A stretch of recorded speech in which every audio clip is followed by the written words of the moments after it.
Hello, everyone. My name is Shakiba Shayani, President and CEO of the Guelph Chamber of Commerce, and I will be the moderator for today. As a leading voice of business, the Guelph Chamber is pleased to be hosting this municipal election question and answer session. Thank you to the candidates for joining us today. Before we begin, I'd like to acknowledge that Guelph is on treaty lands of the Mississaugas of the New Credit Nation of the Anishinaabe peoples. During our region's rich Indigenous history, these lands have been home to the Attawandaron, the Haudenosaunee, the Anishinaabe, and the Métis. We express gratitude for the sharing of these lands, and we acknowledge the tragic history between Indigenous peoples and settlers. Indigenous peoples governed themselves for thousands of years before settlers arrived in Canada. Each First Nation, for example, had its own ways of making decisions based on community needs and values. Many of these distinct ways of governance continue today, and the lessons of community needs-based governance are principles we could greatly benefit from. At the Guelph Chamber, we continue to play an important role in bringing together business and community leaders to advocate to all levels of government for policies and leadership that enhance the social and economic prosperity of our city, including through discussions like this one. I'd now like to introduce the candidates in alphabetical order of last name. When I call your name, please tell us about yourself and why you believe you are the best candidate to represent Ward 2. We'll begin with Morgan Dandy. Thank you very much, Shakiba, and thank you for that territorial acknowledgement. I'm Morgan Dandy. I'm running for City Council in Ward 2 because I love Guelph, in part due to how we are such a caring community. I spent 5 years commuting here to see friends and researching the various neighborhoods before choosing a home to purchase in Ward 2. That home has since been sold, and I've returned to being a renter in the same ward.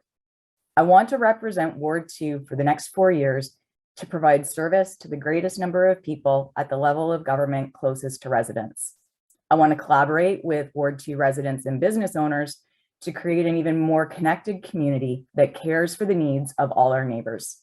As Guelph grows, our neighborhoods will welcome more people, and I'm looking forward to hearing the concerns and triumphs of the people throughout Guelph while working to shape how we live, play, and work in the Royal City. Thank you. Thank you. Thank you. Ray Ferraro. I'm Ray Ferraro. I was born in Guelph, and for the last 25 out of the last 28 years, I lived in Ward 2. I have previous experience on City Council. I had a 3-year term with Kate Quarry as mayor. I spent 10 years on the health board in Toronto, on the doctors board of directors. And my qualifications are, for years, I've been involved in the construction and development business of Guelph and Kitchener as a representative for a lot of investors. From that, I'm pretty well familiar with the way the city runs inside and out. And I'm running because I'm very interested in the fact that we're going to full-time councillors now. I think that this is a very important step. We have a budget of $150 million a year, and part-time people just can't handle that anymore properly, in my view. So I have the time, the desire, and the qualifications, and that's pretty well it. Thank you, Ray. Rodrigo Galler. Morning, everyone. Thank you, Shakiba. My name is Rodrigo Galler, and I do love Guelph. My first term as a city councilor was both challenging and rewarding, and I would be honored to earn constituents' support in this election. I am a longtime Guelphite, a husband, a father, and a homeowner in Ward 2. I understand the pressures that everyday Guelph residents face as we see the food costs going up. At the grocery stores, everything is getting more expensive, and we need to work hard to balance the pressures of raising a family and paying our rents and our mortgages. I have also an extensive background in community service here in Guelph. I volunteered on the boards of Transition Guelph, the Volunteer Water Watchers, the People Information Network, and more recently, the Grand Reservoir Conservation Authority, Wellington Dufferin Public Health, and the Downtown Guelph Business Association. I've also been a Rotarian, a community engagement coordinator at the City of Guelph, and most recently, I owned a small business downtown Guelph. These diverse experiences have given me a position to understand our community and allow me to focus on listening to my constituents and make decisions that make Guelph an inclusive and connected and prosperous community where we look after each other and after our environment. Thank you. Carly Klassen. Hi, Shakiba, and hello, everyone. My name is Carly Klassen, and I'm running for the position of City Councilor in Ward 2. I'm a homeowner in the area as well, and I'm running because I really want the job. I am a small business owner downtown Guelph. I'm the owner of the Sage Soap Company, but I also run another small business called Market, where I connect people who have small businesses to customers and get their name in front of more people. I'm interested in the community from a number of perspectives. I'm also an active volunteer. I sit on a number of boards as well. Currently, I'm sitting on the Chamber of Commerce board, and I'm a non-voting member of the Downtown Guelph Business Association.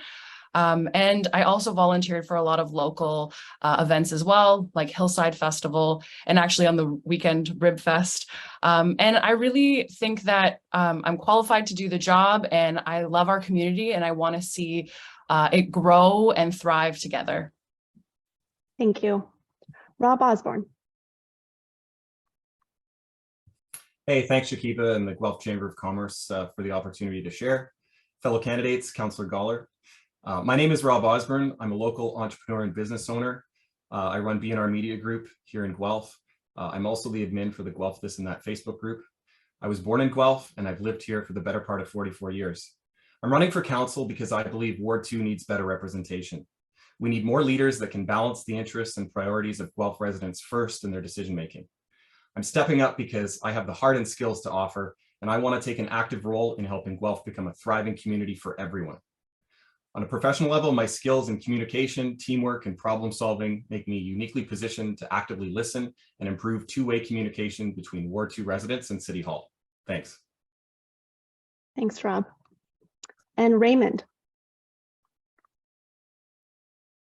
Hello, everyone. My name is Raymond Sartor, and I was born and raised in Guelph. And I have family roots here for over 100 years. So born and raised in Guelph, then I left Guelph and I started several very large companies in Toronto. And I have worked and lived in Paris, worked and lived in Mexico, and I went to China where I was lecturing at a university in Xi'an. I decided to come back home and retire. So I live in Ward 2, and I've noticed some things about Guelph that were not the same as when I was here and when I was younger, and I wanted to make some changes. I noticed that all of a sudden, the hospital that I was born in is no longer there. And we only have one hospital feeding 140,000 people, when the one hospital really only can handle 80. I also heard about this library that seems to have gone way over budget, and I want to work on that and not spend another dime. I understand that the library is now at 67 million. Raymond, I'm going to have to cut you off. We're over the 1 minute introductions, Okay. But we will get into some more content. So thank you for that. Okay, good. Thank you. Thank you. So the first question, hopefully an easy one for everybody. We're curious, what have you been hearing when you've been knocking on doors and speaking with constituents in your ward? We'll start with Ray Ferraro. Ray? Yes, well, I've had the experience of working in the industry, working with City Hall almost on a daily basis as far as development, zoning, that type of thing. I'm very, very familiar with construction, and I'm really upset about some of the capital projects that we have done way over budget. It's very, very important that people understand that Ward 6 doesn't have any exclusivity. Once, you know, every problem in Ward 6 is pretty well a city problem. And Ward 6 now is larger, but you have to understand that if you don't get a council that works together, you're not going to accomplish anything. Thank you, Ray. Rodrigo, what have you been hearing?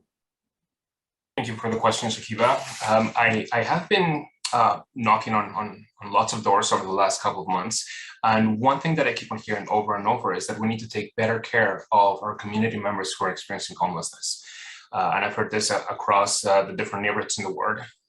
The number of people that are on the streets downtown are impacting both the downtown businesses. They're also impacting the livelihood of the people that live surrounding the downtown. It has lost some of that feeling of a welcoming downtown. So we need to step up and do more as a community. And something that I've been hearing from my constituents is that because health and healthcare falls to the province, what we can really focus on is housing. So I've heard a lot of support for providing more housing, putting more money in the Affordable Housing Reserve, and making sure that we support more permanent supportive housing projects in the city as a stepping stone for those folks that are on the streets in Guelph. Thank you. Carly, what have you been hearing from constituents? Hi, Shakiba. I've definitely been talking to a lot of downtown business owners about the homelessness issue, and Rodrigo summed that up pretty nicely. So maybe I can talk a little bit about something else. I think affordability is something that a lot of people are struggling with the rising costs, with inflation. I think people are struggling to pay for housing. So I think just bringing more attention to the way that people are struggling, I think is really important. And then I have been hearing a lot about mental health. Now, this isn't necessarily something that we address at the municipal level, but it's definitely something that I think that we can talk about and point people towards local resources in this area. Thank you. Rob. Thanks. I think that most of us here would agree that in the post-pandemic phase we're in, families and residents are finding affordability to be their top concern, especially in the area of housing. This, of course, affects Ward 2 residents. In my conversations with Ward 2 residents, the main issues in Ward 2 specifically range from the state of our roads, petty theft and safety, to downtown homelessness and post-COVID supports for local businesses. Ward 2 deserves councillors that care enough for all of its residents and are going to provide efforts to find practical solutions to these pressing issues. Thank you. Raymond, what have you been hearing? Well, pretty much the same thing. As far as the affordable housing, it needs to be affordable and attainable. And one of the things I'd like to do when I'm on council is to motion council to do something with the derelict property that's sitting over on Beverly Street. 30 Beverly is 13 acres of brown land. And we can clean up that brown land and we can put up to 2,000 new homes on that land to help with some of the homeless issues. And yes, downtown as well. Downtown is the heart of the city.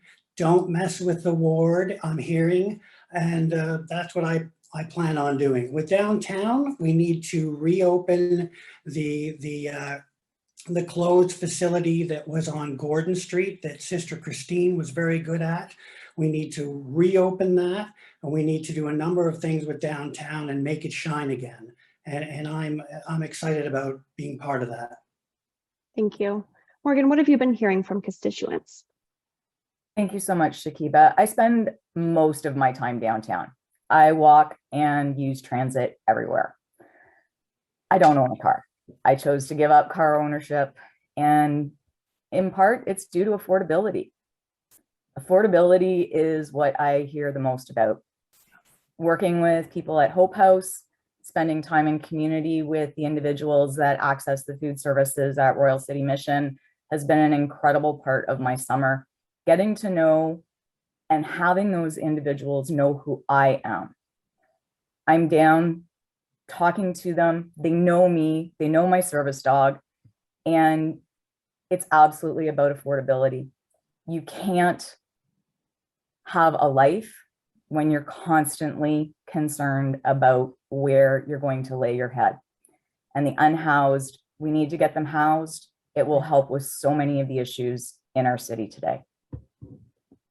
Thank you. I'm going to move on to the next question.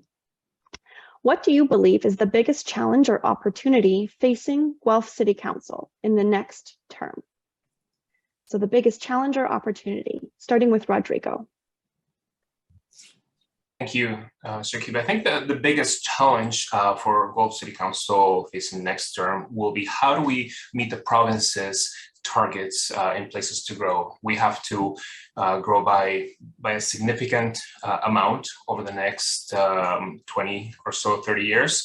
And we have a challenge of being able to do that in a way that is sustainable. At the beginning of next term, the zoning bylaw is going to be updated, and that is our opportunity to make it easier for folks to have gentle density. There is challenges. It's not very easy to have duplexes, triplexes in our city, to have more gentle density. That is something that council can work on to essentially cut some of the red tape that exists and make housing more accessible, more affordable for both our community members and for the development community. Thank you. Carly, what do you think? I think that for the next 4 years, we're going to be seeing a lot of planning for major infrastructure changes.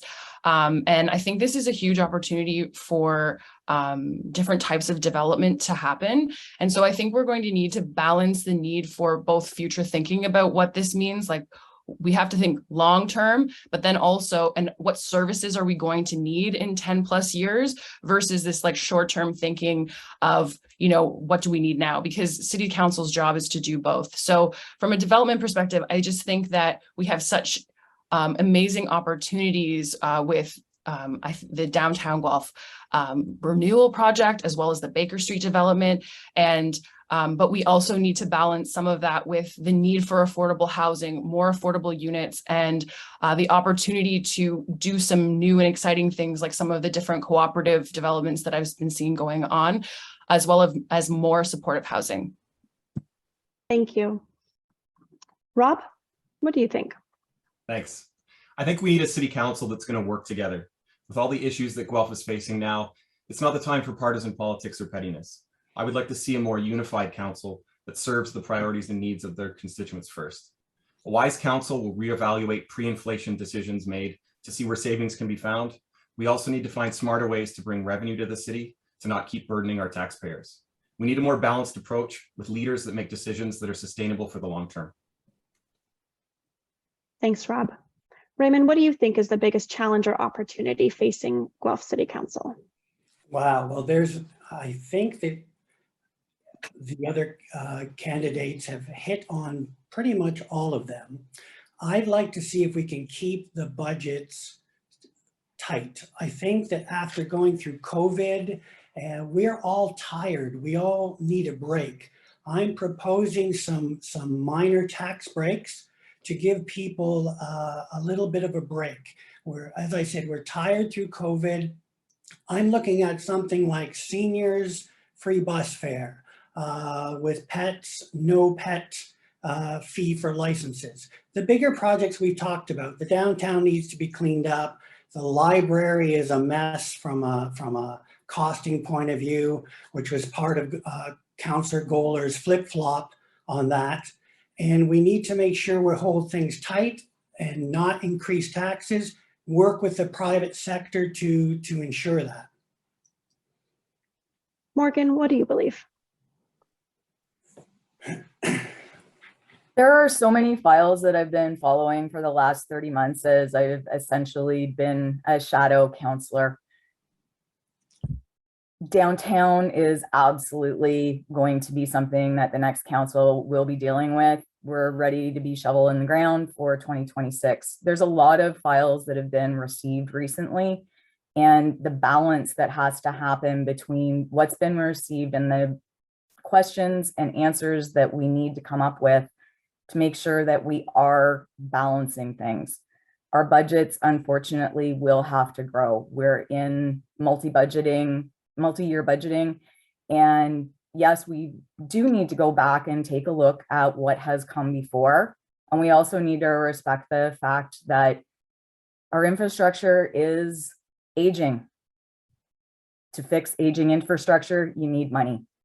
And that's where we're at. Thank you. Ray, what do you believe is the biggest challenge or opportunity for City Council? Well, as I mentioned before, the biggest challenge is getting a council that's united. I've been on councils where in the back room it becomes a circus, and it becomes very partisan. Without that, it's very, very important that we elect 12 people that can sit down and run the city. One of the things that impressed me was the job description of councilors. And there's 13 items. I'll just mention 3. The first one is to represent the public and consider the well-being of the community, and to develop and evaluate the programs of the municipality, and to maintain the financial integrity of the province. Getting back to I think we all agree what's needed in Guelph. Guelph has to learn, Guelph has to approach the province for funding. There's no question.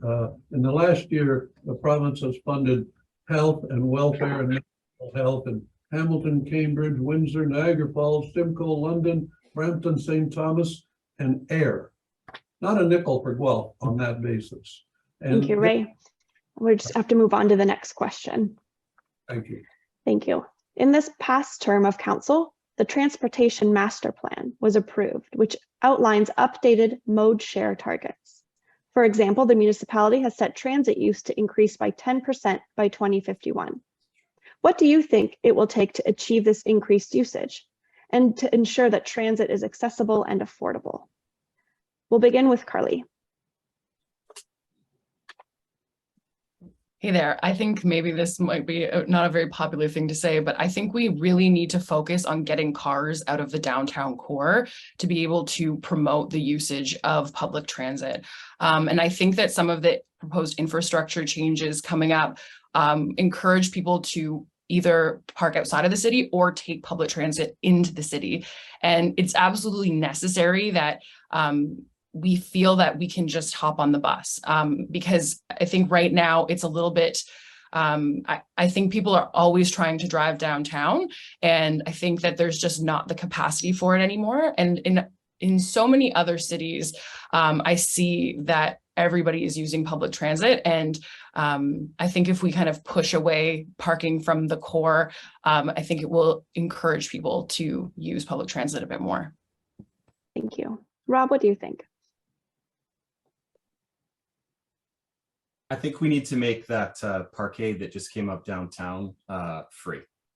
I think we need to encourage cars to fill that up so that we can have some more, or we can have decongestion downtown. When it comes to just growing a city, I feel like we should be building in a way that also allows us to build roads that are able to expand so that we can have free-flowing traffic. I also feel that we should have these multi-use paths for bikes and sidewalks that will also contribute to less congestion. Thank you. Raymond, how do we achieve increased transit usage and ensure accessibility and affordability? Well, Shakiba, of my 10 platform positions, one of them, as I mentioned a few minutes earlier, is free bus transportation for seniors 55 and over. Seniors have paid enough taxes. They need to get around. They can't not drive cars for whatever reason or get to their appointments. So 55 plus should have free transportation, and should also have, for those who do drive, should have priority parking. So you have priority parking for wheelchair, there should be priority parking for seniors. It's pretty tough with some of the congestion that we have, and I think maybe we can have some sort of a plan where we have more cars that are electric. And also, I think Mr. Osborne was correct. We need to fill up some of those parkades. And so I'm suggesting that at the Guelph Storm hockey games, those parkades are free. That will, I think, really help with some of the questions that you've asked. And when I say free, remember— Sorry, Raymond, we're over time again, so I'll have to move on to Morgan, your answer to ensuring transit is accessible and affordable and we increase its use. Thank you so much, Shakiba. As a regular transit user, it's, I guess, my secondary mode of transportation. And right now that is in part due to the fact that I can actually walk to a lot of the places that I need to get to faster than I can get there on a bus. And I'm talking within 45 minutes walk time.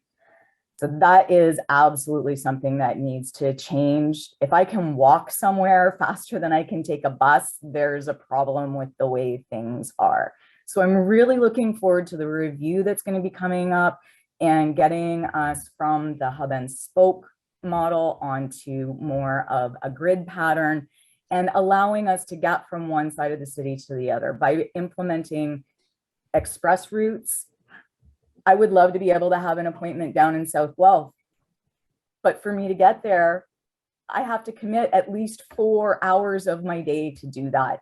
We need express routes to get from side to side and north to south. Thank you. Ray, what do you think? Well, this is one area that I feel that the new council working together would have to really take a look at. I'm not familiar, I admit I'm not familiar with the transportation system in Guelph. I do know that there was a lot of concessions given to the university many years ago, like a $4 million grant to improve the service. So I'm at the point where I go back to the councillor's job, and the councillors I think have been a little lax. The new council says that all the councillors will take their sitting on board on different boards. And I would feel that 2 councillors on the board of transportation could bring back the proper information so we could take the proper steps to improve it. Thank you. And Rodrigo? Shakiba, yeah, I agree with Morgan on this. I think we need to listen to the users, people like the Transportation Action Alliance of Guelph. When I've been knocking on doors, the main concern that I hear about transit is that it doesn't go where you want it to go. So you have to make lengthy exchanges at one of the, whether it is at the Walmart or downtown or at the university. And that really makes it a much longer trip than we needed. And it's more convenient than to walk or take the car. So we need to really focus on moving away from that hub and spoke model, going to a grid-like pattern so you can get anywhere in town within one exchange at an intersection. I think that's something that we need to be doing. The investment has been put in place. We need to make sure that at each year when the budget comes up, we recommit to that investment in our public transit system, and we don't try to save dollars by cutting away from our public transit. Thank you, Rodrigo. Moving on to the next question, and you've all touched on this a little bit, but if you have any more specifics, we're curious what you believe the role of the municipality should be in addressing homelessness, mental health, and addictions in our community. And we'll start with Rob. Thanks. Homelessness is a complex issue, but it's one that we must keep working at. There's several reasons why someone might be homeless, and it's important that solutions and supports take that into account. The City of Guelph has already started supportive housing projects, which I'm glad to support if elected. I think we need to continue to find housing solutions that not only work for the city, but most importantly, will work for our most vulnerable and give them the best chance to succeed at life. Thank you. Raymond? Well, that's a tough one. That's a very tough one because homelessness has a whole vast array of different reasons for it. And you would really have to look at it in depth. I know that I've received different reports from downtown. I've been down to the Royal City Mission and talked with the pastor there. And I've also talked with you, Shakiba, on this. And I have a bevy of documents. This is not an easy dragon to slay. This is going to take a lot of us working together and focusing on all these issues. And I haven't made a decision. There's too many. I mean, when I look at this, when I was down there, I cannot believe it is a real problem. And it's not something I can give you a 60-second answer to. It's something we all have to work together and get it done, but it needs to be done. We need to fix that problem. Thank you. Morgan, what role do you think the municipality should play? The municipality absolutely needs to advocate to higher levels of government when it comes to the mental health and addiction aspect. The one thing that the city can do is bring a detox center in. I've worked in addiction treatment, and one of the most painful things that I ever had to do was sit with someone as they were going through medical detox. They were being supported, and it was still incredibly difficult. If you don't have a home and you are struggling with mental health issues and addiction issues, you need to have a safe place to be able to take that first step once you've made the decision that you want to change your life. So getting a detox center would be a great idea in helping there. We've got so many projects that are already on the go, and we need more of them when it comes to affordable and supportive housing. I'm looking forward to being a part of it all. Thank you. Ray, what do you believe? This is something that's been tossed around for years. The homelessness and affordability. Basically, we have the Guelph with 140,000 people doesn't even control where the federal and provincial money goes. It's the county. So we have to start working with the county. We have to start petitioning the government and the federal government and the provincial government and get a group together. The thing with housing is it's exacerbated by the university. The university comes in and grows and grows and grows, and they take the rental properties, which 2 or 3 can live and normal people can't rent. We have to get down to the thing where the biggest thing with affordability is the land. We have, I think someone mentioned it before, I forget who it was, about the government lands. We've got government lands out in the university that they're not using. We've got government lands in the city. We've got federal lands. We have to start getting these and controlling that the person develops those is affordable, because that's the only way you can bring the price down. Thank you. Rodrigo, what do you believe the role of the municipality is?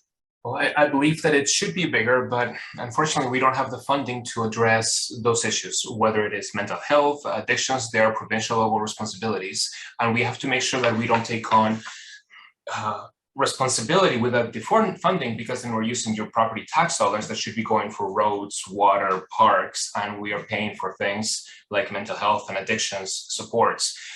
So we have to continue to advocate to the province to step up and do better when it comes to mental health and addiction issues. We can, however, impact housing. Like Ray said, it is something that the county manages for us, so we have to work better with Wellington County.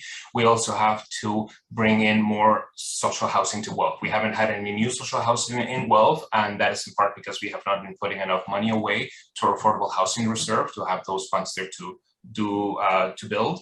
But we have to focus, make it easier for people to have housing, rentals, apartments, so that we can have more smaller units, make it truly affordable, and make sure that we stay within our lane supporting housing and not take over what the province is supposed to be responsible for. Thank you, Rodrigo. Carly, what are your thoughts? Wow, yes, I agree. Definitely agree with Rodrigo with regard to investing in more supportive housing. I was having a discussion with a resident who is a nurse and who works with our unhoused population downtown. And she was telling me that there is a big need for social housing. There's a 7-year waiting list for social housing in Guelph, which is too long because people need it now. There is some really great work that has been made in the last iteration of council with the conversion of City View Motel into supportive housing, Grey Gardens, and this is going to. So the resident who I was talking to is very excited about this project, and is going to put homeless people into supportive housing. And we need more projects like this, and we need to put more investment into it. And when we're looking at development as well, new development, we need to be asking developers to be including more affordable units in their projects as well. Thank you. We're going to move on to our next question. So although the downtown core isn't the exclusive area of your ward, it is an important one. And I'm curious, how will you prioritize this area and ensure we have a thriving and prosperous downtown? We'll start with Raymond. Yes, the downtown is an issue. We've got some homeless issues there. We have some issues with opioids. And I think, as I was saying before, that's not an easy dragon or monster to deal with. But I think if we all work together, we'll be able to deal with that. I've spoken with Pastor Kevin. I've worked with different people down there to look at different ideas. And a 60-second question, a 60-second answer can't happen. There needs to be different levels to work on that. And I also believe, and one of my big ideas is that the private sector can kick in money to help us. I mean, we are a fantastic city that allows them to prosper. And I think the private sector would be very happy to help with the downtown revitalization. Thank you. Morgan, what do you think it will take to prioritize downtown? It is a great big part of the new too. And with everything that's coming up, we've got the Baker District coming through. The new library is absolutely essential for the functioning of all libraries throughout the entire city. So I'm really looking forward to seeing that go up. The revitalization, we need to have as much input from community throughout the city, not only Ward 2. Input what we need downtown. I remember coming here in the 80s from a neighboring community and being so happy exploring around downtown, all the little nooks and crannies.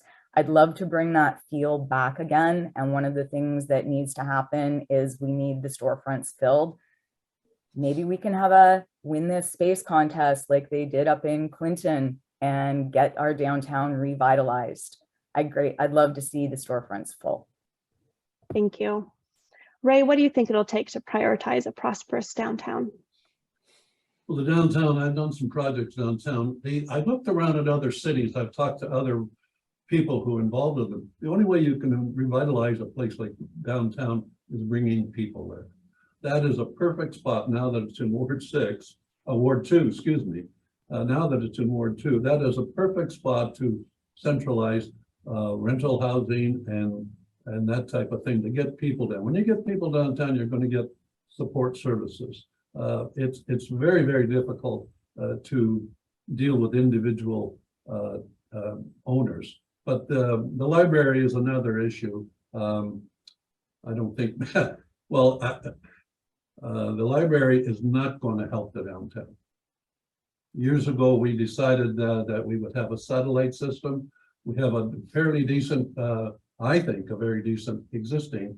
The library is not the type of thing that's going to bring people downtown. And if it does, there'll be people come down, pick up a book and go. You need people living down there to support the services. Thank you. Rodrigo, what's your take? Thank you for the question, Shakiba. I think there's two parts. One is we need to continue to support those people who are experiencing homelessness in our downtown so that they have places to hang out. We unfortunately lost the daytime shelter space that Sister Christina started because that is now an overnight shelter. And with new COVID regulations, they needed more space, so that drop-in space was lost. We need to create more opportunities for our businesses downtown to promote themselves. I'm really focused through my work at the Downtown Guelph Business Association on changing the story and making Guelph an attraction, like Elora or like St. Jacobs, having that story about why it's great to come to downtown. And we need to continue to support the Baker Street project, including the library. That is one of the keystone aspects of that project. And if we lost the library, we would lose the 2 residential towers that would be coming beside it. Having spoken to several downtown businesses, they're all in favor of having that library that will drive about 1,500 people to the downtown per day to use their services. No. Thank you. Carly, what are your thoughts on creating a prosperous downtown? So I am a downtown Guelph business owner, and I also sit on the Downtown Guelph Business Association with Rodrigo, and we're also on a subcommittee, an attractions committee together. And I think that the question is more around, we're coming out of a pandemic, and I think that it is important that we focus on bringing people back downtown and communicating around what is happening downtown. I talked to a lot of fellow business owners downtown who are telling me what their customers are saying.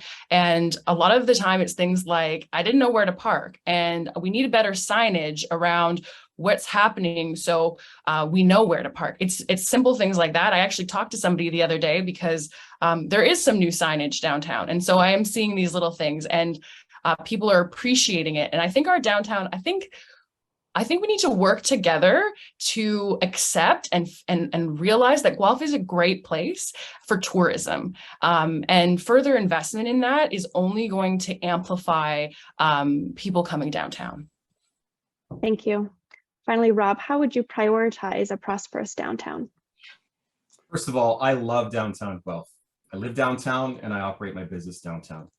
But I too have been speaking with a lot of local business owners and people who live in other wards, and I try to convince them to come downtown, and they have hesitations.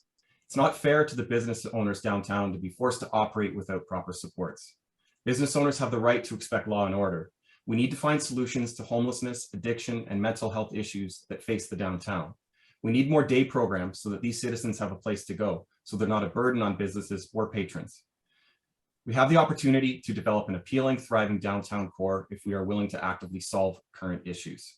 And I really agree that with Carly that we can make this downtown a thriving tourist destination if we do things correctly. Thank you. Okay, it's now time to provide closing remarks. We will hear remarks in reverse order from your openings. And please don't forget you have 30 seconds to provide them. Raymond, we will start with you. Well, I think Guelph has a number of challenges. We all love Guelph and we can see challenges and we're all trying to make Guelph better. If I was elected to council, I would get on a couple of 3 quick points. Number one, I think the library has gotten out of control. $67 million. I mean, Rodrigo, are you going to agree if it goes to 100? Absolutely not. That thing is a behemoth. Hospital, where's the hospital? Are we putting in our local share? Are we on the province to get us another hospital? Very important. And as far as affordable housing, the affordable housing I see again on the 13 acres of brown land sitting on Beverly Street that has been sitting there for many years that could fit 2,000. Thank you, Raymond. We're far over 30 seconds, but I wanted to make sure you got your 3 points in. So just a friendly reminder to try and keep our closing remarks short. Next, we go to Rob. Thank you for this opportunity. I will work well with others, but I will not be pressured to go against my principles. I will strive to be a unifier, but not at the cost of my integrity. More importantly, what I say here, online, and to you at your door, I commit to following through on. There's an overwhelming ask in our community for change and for leadership that is willing to look at the main municipal issues that Guelph residents face. We need better Ward 2 representation that will not stand in the way of getting things done. When voting for me, I will be your voice for an affordable, thriving community and accountable local government. Thank you. Thank you. Carly? Thanks, Shakiba, and thanks to everyone. I'm running in this election because I really think it's important that we stand up for each other. And I think that if I'm elected to Ward 2 City Council, I'll be able to bring a voice of somebody who's already participating in a lot of these things. I want to create a thriving local community. I want to continue with the investment in these capital projects that are making our city a better place. And I want to see more supportive housing and advocate for community health and safety projects. Thank you. Rodrigo. Thank you, Shakiba. Since being elected to Ward 2 in 2018, my focus has been on listening to my constituents, understanding your needs and concerns, and advocating for the issues you care most about. I prioritize that, listening to my constituents and hearing and making decisions only after heard to you. I've heard that affordability for Guelph homeowners is very important. We want to build a safer community. We want to provide safer and better maintained roads in Ward 2, and we want to protect our parks and green spaces. I am an accessible and accountable city councilor, and I always take the time to listen first and advocate for my constituents. If re-elected, I will continue to provide accessible and accountable leadership for our ward. Thank you. Ray. Yes, there's a lot of major problems that city has to address quickly. And one of them is, I was amazed, I went over the budgets the other day, and I find out now that the budget increase in 22 was 4.1 plus 5% on utilities. They've already, the existing council has already set a budget for 23 and at a 5.1% increase. Now, I think that's not right. I think that should be left to the new council. There's also such a thing as the where the older council cannot commit the new council. But anyways, the main thing is to get 12 people together that can work together and get our gears in motion and get all of these different councilors on different committees so that they Thank can you. come at the same time. Thank you. Thank you, Ray. Morgan? Thank you so very much, Shakiba, and to everyone at the Guelph Chamber of Commerce for the opportunity to address you and answer your questions today. I've been conducting my life as a shadow councillor for essentially the last 30 months, ever since everything went online. I have read the files, I've listened to everything that the councillors have said to date, and I'm confident that I can help shape Guelph in the way that the residents and business owners in Ward 2 would like to see that happen. Thank you, Morgan. Thank you to all of you candidates for joining us today and putting your name forward during this election. I want to thank everyone who's tuned in. A reminder that Election Day is Monday, October 24th. And for more information about all the candidates and where to vote, please go to vote.guelph.ca.